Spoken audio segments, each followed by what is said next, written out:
KX, c'est le nom de code pour ce projet de cloud franco-allemand. Il s'agit donc d'une gigantesque infrastructure de données européenne. L'objectif sous-jacent est de réduire la dépendance européenne vis-à-vis des GAFAM.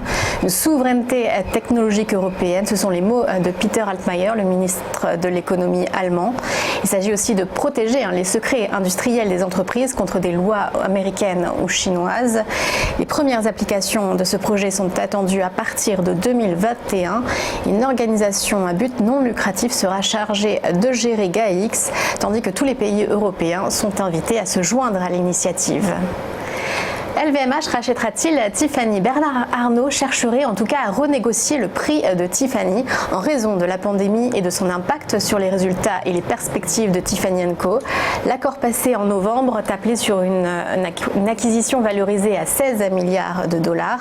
C'est un prix très cher pour le joaillier américain, proche de ses plus hauts boursiers.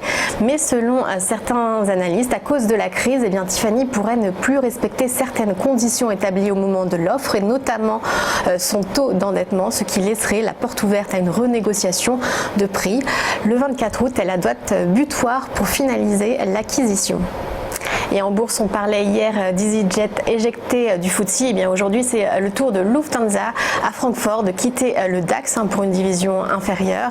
La capitalisation du groupe aérien a perdu 37% depuis janvier, tandis que du côté des entrées en bourse, on a appris ce matin qu'une demande venait d'être déposée à la bourse de Hong Kong, celle du géant chinois du e-commerce JD.com, déjà coté au Nasdaq. Une double cotation qui lui permettrait donc de concurrencer les GAFA, mais aussi d'être implanté plus près de Chine dans un contexte de tensions toujours vives entre Pékin et Washington. L'IPO pourrait intervenir la semaine prochaine selon Bloomberg. Et les chiffres des marchés à présent marquent un léger pas sur les marchés. Le cap des 5000 a été conservé hier sur le CAC 40 avec un léger repli tout de même de 0,12%. New York finissait sans direction claire dans l'attente des chiffres de l'emploi du mois de mai, plus 0,05 pour le Dow Jones. Mais le Nasdaq finissait en baisse, moins 0,69%. L'euro a franchi ce matin les 1,13 $. Et à Tokyo, le mauvais chiffre de la consommation en berne de 11% dirige le marché à la baisse. À suivre aujourd'hui tout spécialement le taux de chômage américain à 14h30 attendu à près de 20%.